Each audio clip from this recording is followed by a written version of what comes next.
Meron nga akong biniling fried itik galing sa aking friend. Alam mo naman, friend supporter tayo and business niya nga ito. Kaya tara, kainin na natin. Ooh. Hindi pa ako nakaka-try makatikim ng fried itik. First time ko to. Dahil nga nakita ko lang na pinost ng friend ko at binibenta nga daw niya. Kaya gusto kong i-try.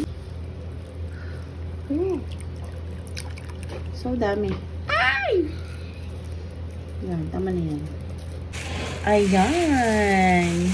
Hindi ako magaling na mukbanger. Magaling lang kumain. Pero i-try natin yung mukbang to.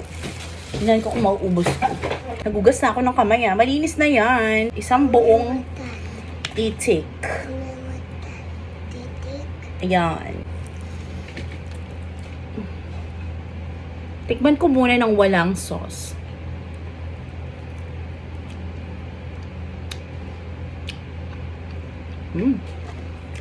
Good.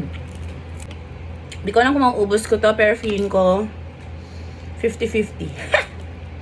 Charis. Gusto ko yung mga ganyan. Medyo sunog-sunog ng berber light. Oh. Ayan.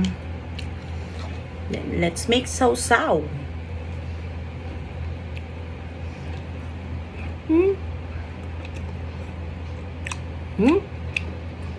Ang sarap.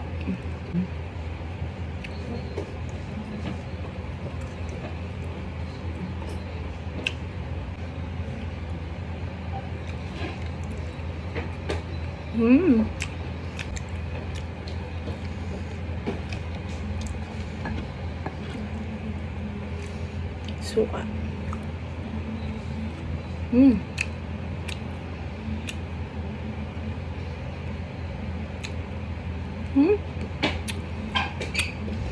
Sarap. Masarap. Masarap yung pagkakatimpla niya, in fairness. Let's go sa legs. Wow!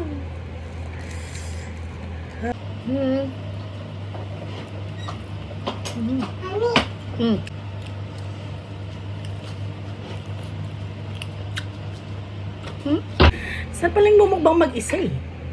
Ngayon ko lang na-try magmukbang yung ako lang kakain nito.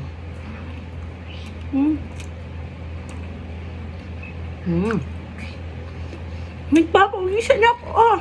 Hindi na kakain mamayang gabi. Ito na yun.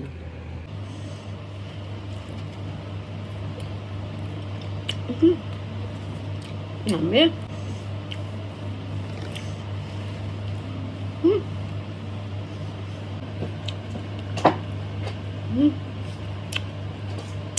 Okay, yung pangalawang legs.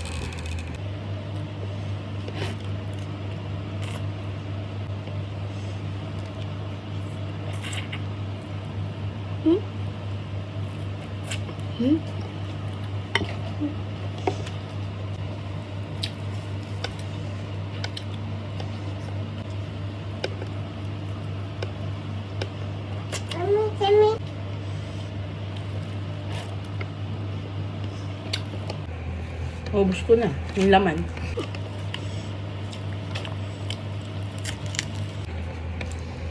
Kung gusto nyo nito, PM nyo ako.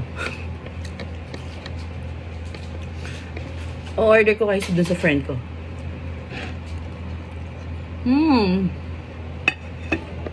280 pesos ko nga lang pala ito nabili yun.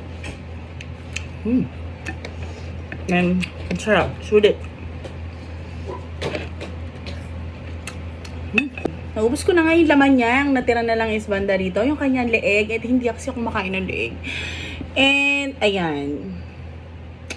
Comment kayo kung ano pag gusto nyo yung mukbang ko. Bye!